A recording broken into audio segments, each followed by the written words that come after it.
Hi guys, welcome back to my channel. Thank you so much for tuning in today and watching this video. Obviously, as you can tell by the title, today's video is not exactly the happiest one in the world. I thought that it was important to share with you guys the ending of this story, as many of you guys were with me at the beginning of this story. I did unfortunately have to have my beloved pet hamster Ducky put down a few days ago. It was a very sudden situation that spiraled out of control pretty quickly, and it is really sad. She was only a year and 10 months. Syrian hamsters have pretty terrible genetics, and she was a Pets at Home rescue, so I didn't expect her to live long, but I thought with all the best quality food that I gave her in the free range and the big cage and stuff, she would make it to at least 3, but sadly not. I was on holiday in Athens with my boyfriend and got a text from my mum saying that Ducky had seriously thinned out. She was wobbling, seemed to be very thirsty, and the main thing was that she was just wobbling and got really skinny, and that she didn't think she had much time left. When I got home, I saw that obviously her condition had seriously declined and she was extremely skinny. I took her to the vet first thing the next day, and yeah, they took one look at her and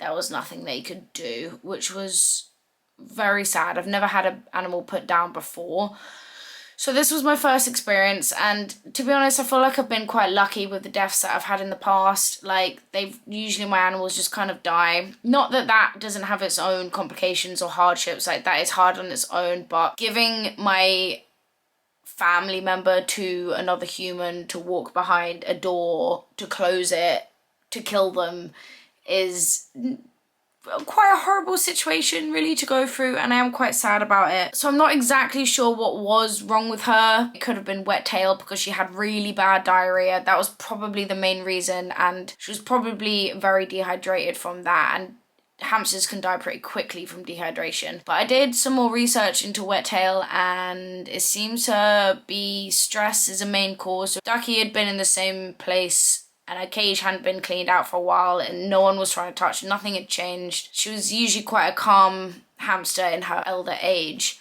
so it wouldn't have been stress induced. And wet tail is mainly in young hamsters, and as you know, my hamster was not young, so it might not have been that. The vet did say that she had a really intense wobble, she was violently kind of shaking, and the vet did seem to think that she might have some neurological problems in terms of that. So in all honesty, it's a bit of a mystery what actually happened, but when the vet said, you know, there's nothing else we can do, I wasn't particularly bothered about being like, what exactly is going on? Can you diagnose her with something? I was just like, okay, fine, something's gone out of control and I just have to accept it and do the right thing. And yeah, sadly, Ducky's no longer with us. If you guys want to check out her journey from when I first rescued her and through multiple cage upgrades, and you can watch my YouTube flourish and my hamster care flourish and cage sizes flourish through my journey with Ducky, you can watch that in my hamsters playlist. I would definitely recommend at least watching the first one. So anyway, let me just show you guys what happened. So I'm just getting her travel cage ready to take her to the vet. This is the simple setup I have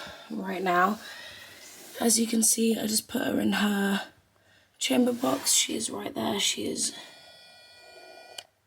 barely with us. It's very sad. So yeah, I put her food and her water right by her entrance, which is there, and basically just put nothing in the cage because she isn't exactly using enrichment right now. The lid is obviously just there, but she is pretty unresponsive. Ducky.